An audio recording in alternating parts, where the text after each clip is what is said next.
يقول جل وعلا في كتابه العزيز: أعوذ بالله من الشيطان الرجيم وما من دابة في الأرض إلا على الله رزقها ويعلم مستقرها ومستودعها كل في كتاب مبين.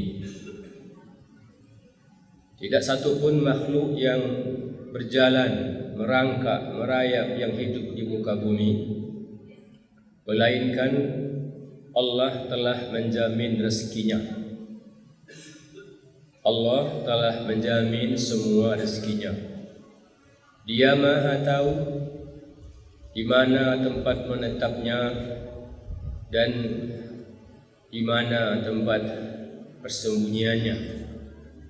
Semuanya berada di dalam kitab yang nyata, dalam Lauh Mahfuz.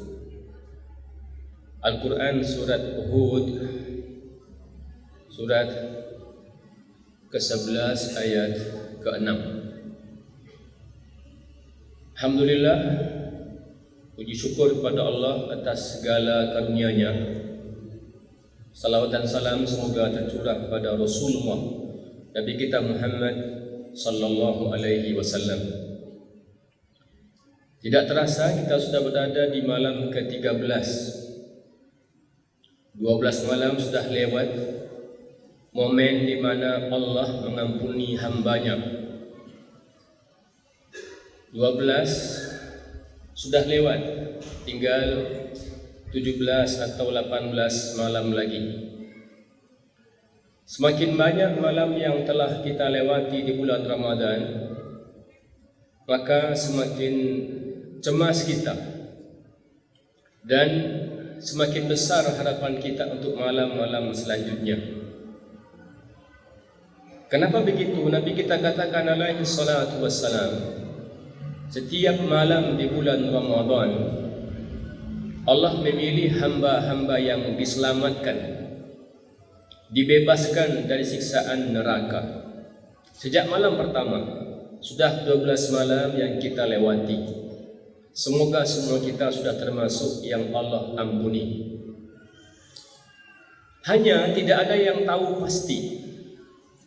Enggak ada dapat DM dari malaikat, WA dari malaikat, informasi selamat ya, Bapak sudah diampuni sejak malam pertama. Enggak ada. Karena itu harapan kita semakin besar. Kenapa peluangnya semakin kecil? Itu rahasianya kenapa orang-orang taat, orang-orang soleh masa lalu semakin ke ujung semakin sungguh-sungguh dalam beramal di bulan Ramadan. Kenapa? Peluangnya semakin mengecil, semakin mengecil. Malam ini tema kita tentang cemas. Jangan cemaskan duniamu, tapi cemaskanlah akhiratmu. Kenapa tidak perlu cemas dengan urusan dunia? Iya, enggak perlu. Karena Allah sudah katakan, aku jamin kehidupanmu di dunia. Dunia ini rasanya tidak bertambah luas. Sejak ia diciptakan mungkin segini juga ukurannya, utara, selatan, timur, baratnya. Populasinya jauh lebih banyak. Adam, lalu Hawa, 2. Sekarang bermiliar-miliar manusia. Semua orang cukup juga rezekinya. Allah katakan begitu, huwallazi khalaqa lakum ma fil ardi jami'a. Yang ada di bumi ini Allah siapkan untukmu semuanya. Ikannya, burungnya, sawahnya, cabenya, semua Allah jatahkan untuk kita. Maka untuk sesuatu yang sudah menjadi kewajiban Allah, coba Bapak Ibu renungkan, Allah merasa berkewajiban untuk memberi kita rezeki. Bagaimana itu Allah? Dia yang ciptakan kita dan kata dia, aku berkewajiban untuk memberikan rezeki, bukan hanya kepadamu, tapi kepada semua makhluk.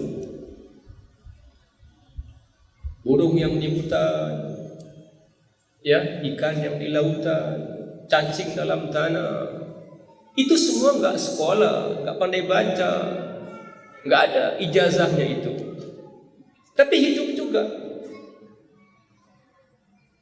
Tinggal kita hanya keluar dari rumah kita, bergerak, bekerja. Dia sudah ditakar oleh Allah. Makanya burung-burung yang setiap pagi berterbangan itu jadi ibrah, jadi pelajaran. Kata Nabi, "Lau tawakkaltum 'ala Allahi haqqa tawakkulih." Andai kalian benar-benar bertawakal kepada Allah, berniat, berusaha, lalu hasilnya serahkan kepada Allah. Pasti, pasti Allah beri kamu rezeki. Kama yarzuqut tayra, sebagaimana Allah berikan rezeki kepada seekor burung. Burung kadang dia berjalan terbang 20 kilo, 30 kilo, 50 kilo. Pagi hari dia keluar dari hutan itu, ini kerongkongannya itu tipis, kosong. Yaghdu himasa, dan sore hari dia kembali ke sarangnya di hutan itu. Wa yaruhu bitana, dan kerongkongannya sudah penuh oleh makanan. Apa? Sudah keluar dari rumah. Jangan di rumah juga, kecuali kalau usahanya di rumah memang. Kalau enggak, ya keluar. Apa aja pasti akan ada jaminan rezeki dari Allah. Diam di rumah enggak? Jangankan di rumah, di masjid berdiam aja enggak dapat. Inna as-samaa'a la tumtiru dhahaban wala fiddah. Jadi ketika Umar lihat di masa saat-saat orang masihnya sibuk bekerja, ada berapa orang yang sibuk di masjid. Dia enggak bekerja tapi dia khusyuk aja di masjid. Kata Umar, pergi. Ditanya, ini siapa yang kasih dia rezeki ini? Saudaranya. Saudaranya itu lebih taat dibanding dia. Karena langit itu tidak menurunkan hujan emas dan tidak pula hujan perak. Repot kan? Sebesar apa, setebal apa payungnya, kalau tiba-tiba hujan itu yang turun adalah emas. Air aja. Ya. Kan berat berarti payungnya kan? Karena akan menahan emas dan perak. Kita mungkin aja pikirkan dunia kita. Iya, kita pikirkan sekolah anak kita, nanti makan apa, kontrakan rumahnya, kendaraannya. Iya, tidak apa-apa. Tapi jangan sampai karena memikirkan dunia kita enggak memikirkan akhirat. Bagi kita penting dunia, enggak apa-apa. Kadang-kadang orang galau juga gara-gara dunia. Ya, gimana lagi? Tapi jangan sampai kita lebih galau, lebih risau tentang dunia dibanding tentang akhirat. Dalam bahasa yang sangat indah Allah katakan, ini sering ya didoktrinkan sebagai ajaran tentang keseimbangan. Di surah Al-Qasas ya ayat 77. Kata Allah, "Wabtaghi fima ataka Allahu ad-daral akhirah." Carilah, ingat bahasanya carilah. Apa yang dicari? Carilah kampung akhirat dengan semua nikmat dunia yang Allah berikan kepadamu. Dengan badanmu, dengan ilmumu, dengan hartamu, dengan jabatanmu, semua. Gunakan semua nikmat dunia ini untuk mencari akhirat. Kata Allah, wala tansa nasibaka minad dunya. Tapi jangan sampai lupa tentang kebutuhanmu di dunia. Itu beda, narasinya beda. Satu kata Allah mencari itu maknanya dia belum ada. Mana dia yang belum ada? Entah di mana letaknya. Kita butuh, lalu kita cari. Tapi jangan lupa itu sudah ada barangnya. Kita bawa payung, hujan, jangan lupa mengembangkan payung saat hujan. Kita lapar, nasinya sudah ada, jangan lupa makan. Hari dingin kita pakai jaket, jaketnya ada, pakai, jangan lupa pakai jaket. Itu maknanya keseimbangan. Satu kita cari, satu enggak lupa. Yang enggak lupa ini sudah ada. Makanya yang Allah herankan adalah kenapa kok manusia, padahal kata dia, saya sudah jamin rezekimu, saya sudah jamin duniamu. Orang kalau belum habis rezekinya belum akan pergi. Berapapun uang yang dia punya, tapi kata Allah sudah habis yang rezeki dia. Yang lagi heboh 300T, 349T itu. Kan kata dia rezeki dia. Kata Allah enggak, bukan itu rezeki dia. Walaupun masih banyak sisanya di belakang, kata Allah rezekimu sudah habis, sudah pergi. Sampai ada orang yang benar-benar habis, enggak ada beras lagi akan dimasak. Habis, ya sudah pergi. Tak sepiring nasi pun akan dia makan. Habis. Kata Allah, kenapa ya? Bal tu'thirunal hayatad dunya. Kenapa kok kalian lebih prioritaskan urusan dunia? Padahal wal akhiratu khairun wa abqa. Akhirat itu jauh lebih baik dan lebih lama. Dunia ini pendek berhingga 60 sampai 70 tahun. Jangan sampai kita merasakan hidup sampai 1000 tahun dalam mengerahkan semua sumber daya kita untuk dunia. Padahal jatahnya 60 sampai 70 tahun saja, kata Nabi. Jadi kenapa kita lebih serius tentang akhirat? Karena dia lebih baik satu dan lebih lama yang kedua. Lebih baik, iya, kita sedang membangun rumah. Dari apa? Dari tanah, dari pasir, dari kayu. Itu rumah yang kita bangun. Kendaraan kita ya dari besi. Perabot rumah ya dari plastik, gitu kan ya. Murah. Akhirat itu enggak. Kita sedang mencari bangunan material. Apa itu? Berlian, permata, barang-barang mahal, emas. Itu rumah-rumah di sorga. Makanya mesti perhatian kita lebih serius dibandingkan dengan hanya sekedar rumah dari batu, dari pasir, dari tanah liat lagi bahkan. Wa abqa, lebih lama. Kita bangun rumah untuk berapa? Sudah 50 tahun selesai. Di sana bangun rumah untuk masa tidak berjangka. Tidak ada jangkanya. Berapa lama tahun tinggal di akhirat? Tidak ada jangkanya. Kita makan juga di sana kelak. Tergantung usaha kita hari ini mau makan apa. Laisa lahu ta'amun illa min ghislin. Kata Allah, orang-orang yang di muka bumi ini sibuk dengan dunianya, tidak mengurus akhiratnya. Nanti pada hari akhirat dia makan makanan yang berduri, nyangkut di tenggorokannya. Dia haus. Minum dari apa? Air darah dan air nanah. Minum air panas, apa yang terjadi? Maka terputus-putus ususnya. Karena dia hanya berfikir tentang rumah di dunia. Tapi ketika dia bangun akhiratnya, walakum fiha ma tashtahi anfusukum walakum fiha ma tadda'un. Di akhirat itu semua yang kamu suka ada, bahkan semua yang kamu inginkan ada. Ibu, di muka bumi ini kalau kita punya 10 keinginan, kadang dapat 3, dapat 4, dapat 5. Enggak ada orang yang semuanya bisa memenuhi keinginannya di muka bumi. Enggak ada. Punya uang tapi sehatnya kurang. Sehat tapi enggak punya uang. Rukun, ada uang, ada sehat tapi enggak dicukupkan keturunan. Enggak ada orang sempurna di muka bumi. Di akhirat, walakum fiha ma tashtahi anfusukum. Semua yang kamu nikmati itu yang kamu suka. Bahkan walakum fiha ma tadda'un, kamu bisa mendapatkan semua yang kamu inginkan di sana. Makanya ketika Nabi katakan alaihi salatu wassalam, ya, kenapa ya manusia habis waktunya, tenaganya, sumber daya untuk dunia, padahal dunia ini sudah dijamin oleh Allah, sudah ditanggung oleh Allah. Ditanggung oleh Allah.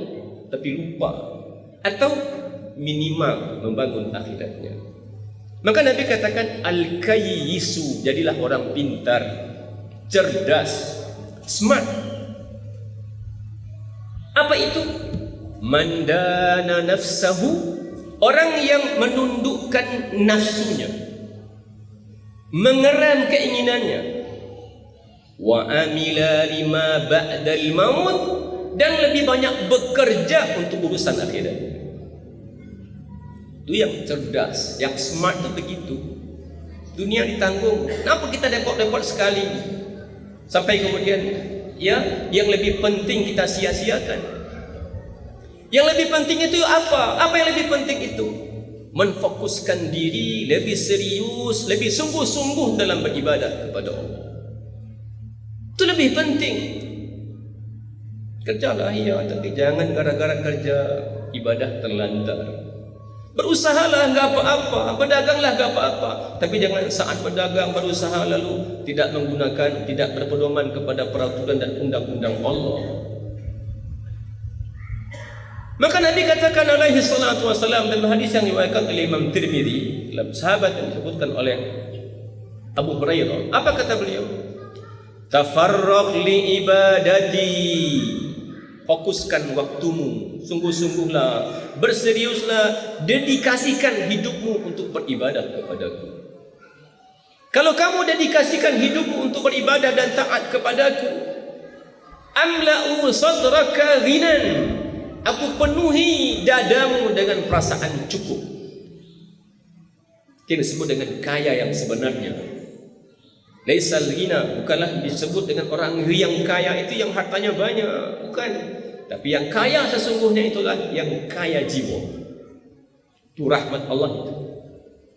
Rahimallahu mura'an, kata Nabi, sungguh besar sekali rahmat Allah bagi seseorang yang dia Islam, faqanna'ahu Allahu bima ata, lalu Allah tanamkan perasaan cukup atas apa yang Allah berikan kepadanya. Enggak perlu melirik punya orang, enggak ngiler betul dia lihat punya orang. Allah tanamkan cukup di sini. Jadi kalau kita dedikasikan hidup kita untuk Allah, karena itu yang lebih penting dibanding dunia, karena dijamin oleh Allah. Amla'u sadraka ghinan, aku penuhi dadamu dengan perasaan cukup. Wa asuddu faqraka, dan aku tutupi semua keinginanmu, semua kebutuhanmu. Kamu kurang apa? Ini aku tutupi. Ini aku talangin. Siapa yang nutup talangin itu? Allah. Wa illa taf'al, tapi jika tidak, dedikasinya adalah untuk dunia, untuk karirnya, untuk 50-60 tahunnya. Wa illa amla'u yadaka syughlan, kata Nabi. Ya, Allah dalam diskusi itu ya. Apa kata dia? Aku sibukkan tanganmu bekerja. Kerja aja terus. Siang kerja, sore kerja, malam kerja, pagi kerja. Bahkan orang-orang seperti ini kadang-kadang enggak cukup waktu dia. Ya, kalau normal kerja enggak nambah. Untuk apa? Untuk dunia. Wala asuddu faqraka, aku tidak tutupi kebutuhan dan kekurangan. Maka yang mulia, kita boleh ya pikirkan dunia, boleh. Tapi jangan sampai pikiran kita tentang dunia ini mengalahkan pikiran kita tentang akhirat. Ya galaulah, ini belum dapat PSPP anak, ini belum dapat. Ya mungkin saja. Tapi jangan sampai kegalauan kita itu tentang dunia lebih besar dibanding galaunya kita tentang akhirat. Di hadis yang lain, Nabi kita katakan alaihi salatu wassalam. Ini dari Tirmizi juga. Apa kata Nabi? Man kanatil akhiratu hammahu, barang siapa yang sedihnya, yang gundahnya, yang galaunya adalah tentang akhiratnya. Ya Allah, gimana ya salat saya selama ini? Ya Allah, gimana ya zakat saya selama ini? Ya Allah, gimana ya kelakuan saya selama ini, muamalah saya kepada orang tua saya. Ya Allah, galau tentang akhiratnya. Siapa yang galau, resah dan ya gundahnya tentang akhiratnya, kata Nabi alaihi salatu wasallam, jama'allahu lahu syamlahu, Allah mudahkan urusannya, Allah lancarkan segala perkaranya. Jama'allahu lahu syamlahu wa ja'ala ghinahu fi qalbihi, dan Allah masukkan kekayaan di dalam dadanya. Wa atathu dunya wa hiya raghimah, dunia datang sambil mengejar-ngejarnya. Di dunia itu nunduk-nunduk, menyembah-nyembah, terimalah aku, dikejar oleh dunia. Kalau yang sebabkan gundahnya dia bangun tidur, yang dia fikirkan apa? Solat di mana ya? Ngaji gimana ya? Ada orang sejak malam sebelum tidur lalu mikirkan besok mau kerja apa, mau di mana, mau bagaimana. Dunia. Bangun tidur juga begitu, siang hari juga begitu. Itu namanya yang menyebabkan gundahnya dia itu, habis pikirannya itu dunianya. Ini sebaliknya. Wa ja'ala ghinahu fi qalbihi. Wa atathu dunya, dunia datang mengejarnya sambil nunduk-nunduk. Terimalah. Dan jika sebaliknya, man kanatid dunya hammahu, siapa yang gundahnya, galaunya itu tentang dunianya, farraqallahu lahu syamlahu, Allah sibukkan dia, Allah cerai beraikan urusannya, Allah tidak lancarkan perkaranya. Dengan si A tidak jelas, pekerjaan dengan kantor tidak jelas, dengan kawan-kawan tidak selesai, dengan suami isteri pun tidak akur. Farraqallahu lahu syamlahu wa ja'ala faqrahu baina ainaihi, Allah jadikan kefakirannya ada di depan matanya. Apa maknanya dekat sekali kefakiran itu di depan matanya? Karena orang-orang yang orientasinya dunia tidak pernah puas dengan apa yang dia punya. Baru aja dapat mobil baru, tapi lampu merah, ya berhenti. Ternyata mobil sebelah dia lebih bagus dibanding mobil yang dia baru beli. Itu waja'ala faqrahu, tidak ada harganya apa. Nanti kita beli lagi yang kayak gitu. Baru aja sebulan pakai mobil itu, dia sudah ngiler pula lihat mobil yang sebelah itu. Itu kalau dunia. Walam ta'tihi minad dunya illa ma qaddara lah. Dunia tidak datang kepadanya kecuali yang sudah dijatahkan oleh Allah baginya.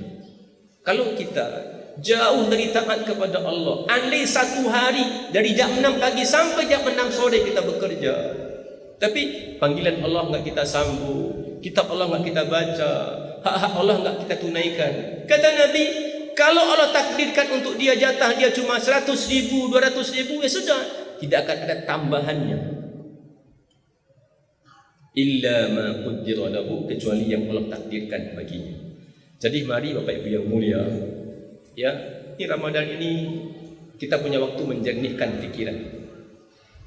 Ya, kalau kita lebih dekat dengan Allah, ya merenunglah, berfikirlah.